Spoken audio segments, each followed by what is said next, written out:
Good morning, students. Today we'll start the next chapter, encapsulation and inheritance. This is the last chapter of your syllabus, and this is the fourth chapter from your syllabus of second UT, semester 2. From this chapter, you will get only theory portion. You will not get any program from this chapter. So about the encapsulation and inheritance, as you have seen that these are the principle of the Java object oriented programming language, and these principle definition of these principle already we have done. So encapsulation and inheritance, so we'll do it in this chapter. So in this chapter you already know there are three type of visibilities there, access specifier is there. One is public, private and protected. Okay, about the public members, public keyword, you already know that if any variable or any function is a public, that can be used anywhere in the program. So the program, suppose you have created one program. In that program, if any variable or function name is a public, that can variable or a function can be used anywhere within the program. Okay, in that program आप कहीं भी उसको use कर सकते हैं, उस functions और variables को जो पब्लिक का है. और second thing about this one, already I have already told you, अगर किसी के सामने, किसी डाटा टाइप के सामने या फंक्शन के सामने कुछ नहीं लिखा है, it means that is a public, because by default that will be a public. And next is about the private, and it is written there also. You can see that in the page number 393 it is written there also, a class member that is a data or function. Data means variables which you are using, and functions not declared under any visibility mode are default set to be a public. So that will be automatically will be a public. For example, if I'll take it this one, if it is written int xy, int x, int comma, int y, z, so this one is written there, so automatically that will be a public. If no visibility mode is there, automatically that will be considered public. If this one is not written, automatically that will be also considered public only. So public keyword is a optional keyword, you can say that. Next we'll go for that is a private. About the private definition also we have done. If any function or a variable is a private, that can be used within that portion only, within that block only where it is declared.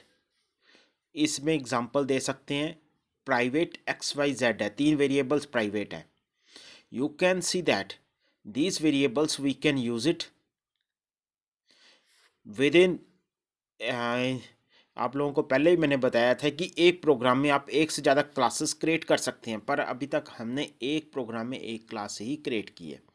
इस programme में दो classes create की गई हैं.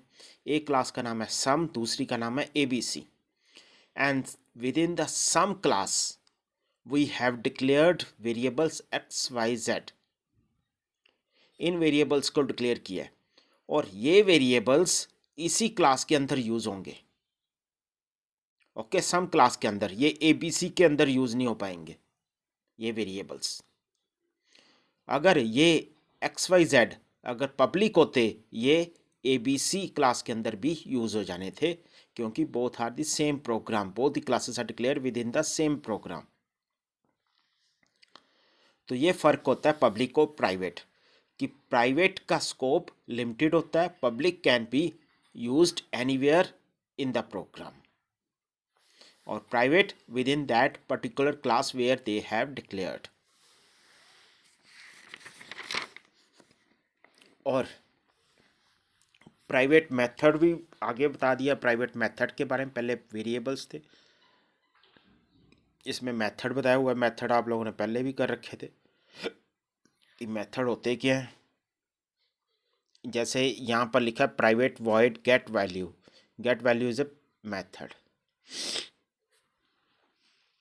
Okay, you have concern with definition of the private keyword, कि private keyword होते क्या हैं, प्राइवेट को यूज़ कैसे करते हैं, and what is the use of private. Okay, जो इम्पोर्टेंट चीज़ है यहाँ पर, सबसे इम्पोर्टेंट चीज़ this one, encapsulations. Encapsulation principle will apply with the private members. According to the encapsulations definition, the process of wrapping data and functions. Whenever we are talking about the encapsulations principles, means we are talking about the private keyword, private access specifier. Okay, so तो private keyword जो है concern किसके साथ करता है, encapsulation principle के साथ। So important thing is that learn the definition of encapsulations and you should know also that which keyword is we apply with the encapsulations. Next is data hiding. Data hiding, when you are talking about the data hiding principle, this is also one of the principle of the Java. Data hiding, okay, means if you want to hide some data from the program, means that portion should not be accessible anywhere in the program. So in that case we apply the data hiding principle, and that principle use the private visibility. So इसमें भी private keyword use होती है, private visibility का use होता है। Next is scope of variables, कि एक variable का स्कोप कहाँ कहाँ होता है। जैसे कि क्लास होती है, क्लास जो ऐसा वेरिएबल है, एक ऐसा कीवर्ड है that should be globally accessible. Okay, और जो फंक्शंस होते हैं, जो वेरिएबल्स होते हैं, ये लोकल्स होते हैं। मीन्स कि जहाँ पर जो डिक्लेयर करते हैं वहीं पर इनको असेस कर सकते हैं, उनको यूज़ कर सकते हैं।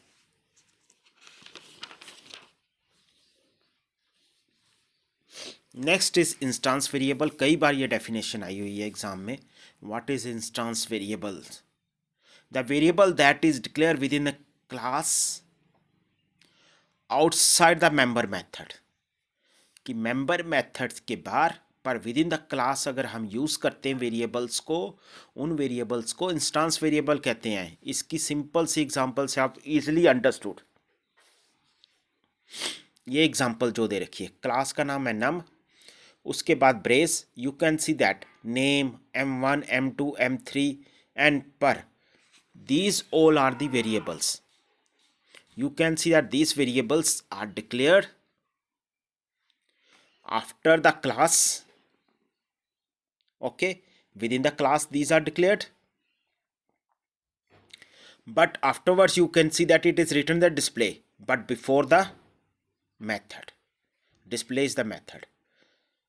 ओके, मेथड से पहले डिक्लेयर किए गए हैं और क्लास से पहले with in the class use किए गए हैं। ये क्लास के अंदर यूज़ किए गए हैं और मेथड के बाद। इन वेरिएबल्स को हम इंस्टांस वेरिएबल बोलते हैं। तो ये डेफिनेशन भी आप अच्छे से कर लेना। और ये तीनों स्पेसिफायर फिर से बता दिया और उनकी डेफिनेशन भी बताई हुई है। प्राइवेट, पब्लिक एंड प्रोटेक्टेड, उसके बारे में बता चुका हुआ है, मैं पहले ही बता दिया हुआ है। Private members are accessed only within the scope of the class, means इनका स्कोप कहाँ होता है, क्लास के अंदर ही। Public members are can be accessed outside the class visibility, can be used outside the class also. Protected होते हैं like a private, but they can be also assessed outside the class by using one of the principle, and that principle name is inheritance. तो ये question भी आ सकता है कि inheritance principal में कौन सा स्पेसिफायर या कौन सी विजिबिलिटी यूज़ होती है। तो आप लोगों को ये अच्छे से पता होना चाहिए दैट यूज्ड प्रोटेक्टेड स्पेसिफायर और protected visibility. I think up to here you understood everything. जो मेन चीज़ है इस प्रोग्राम में, इस चैप्टर में, इनकैप्सुलेशन के लिए कौन सा कीवर्ड है, प्राइवेट, और इनहेरिटेंस प्रिंसिपल के लिए प्रोटेक्टेड। ये दोनों चीज़ें याद रखने वाली हैं, इनमें से क्वेश्चन पूछा जा सकता है और ये काफ़ी इम्पोर्टेंट चीज़ है। प्राइवेट के केस में हम जब प्राइवेट की बात कर रहे हैं, प्राइवेट विजिबिलिटी या private access specifier means we are talking about the encapsulations principle. When you are talking about the access specifier of protected mean you are talking about the inheritance. तो इन चीज़ों को थोड़ा सा अच्छे से पढ़ लेना। Next is class variable. आगे जो डेफिनेशन आती कई बार एग्जाम में, that is A class variable. पहले हमने पढ़ा इंस्टेंस वेरिएबल, अब है class variable. A class variable is declare within the class.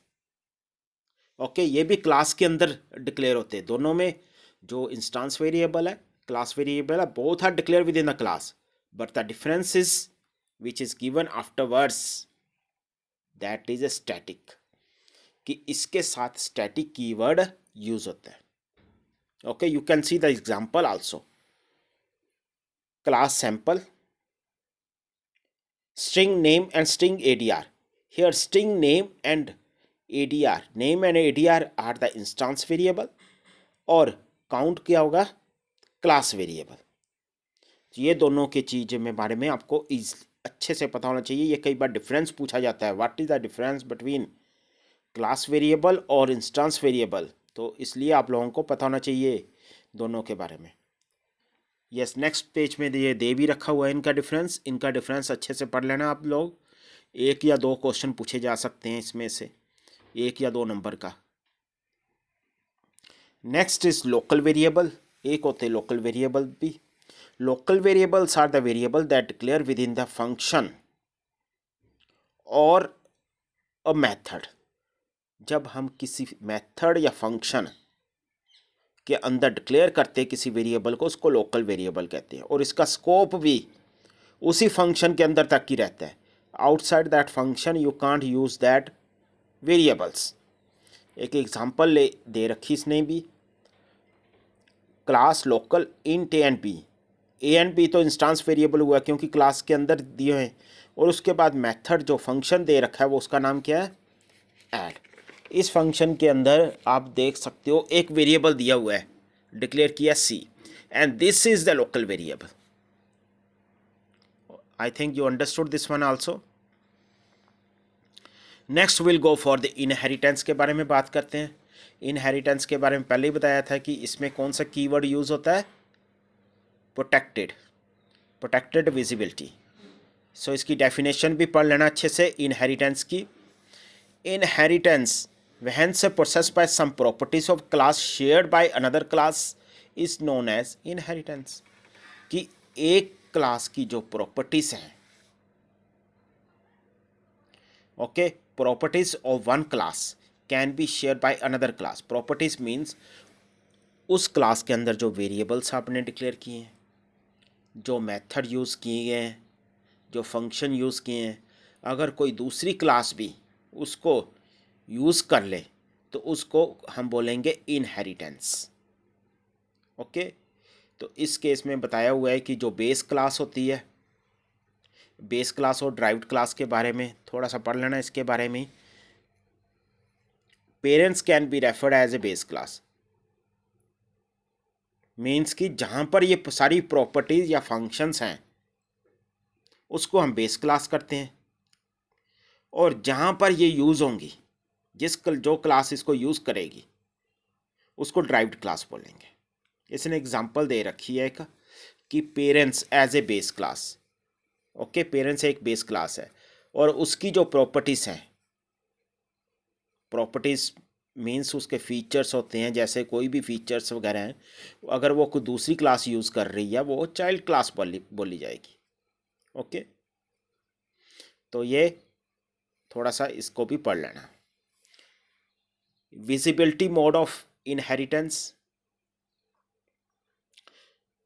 A base class can be derived from any other class by using the public mode of inheritance.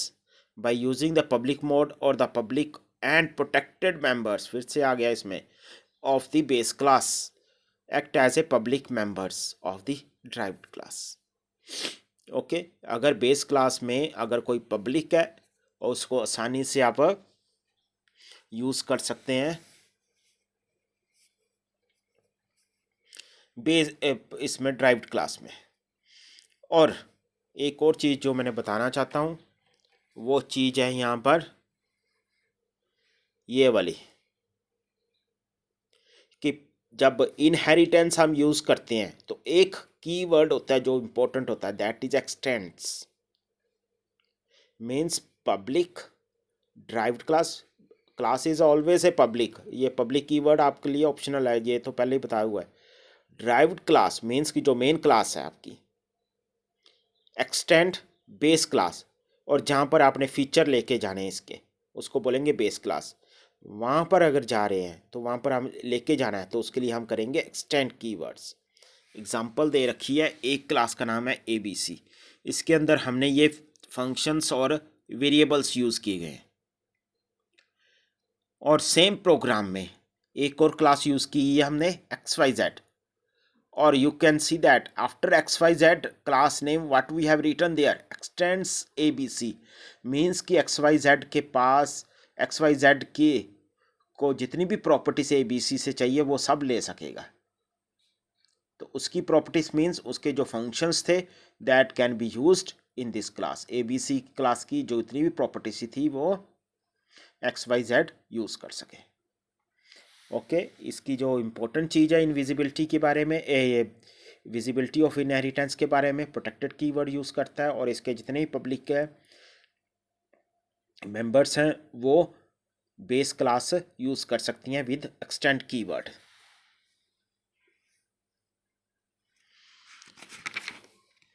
Okay type of inheritance है इसकी, just type you can take a just go through this one. This type of inheritance single है, multiple है, in hierarchical, nested and hybrid inheritance. Just take a reading of this one.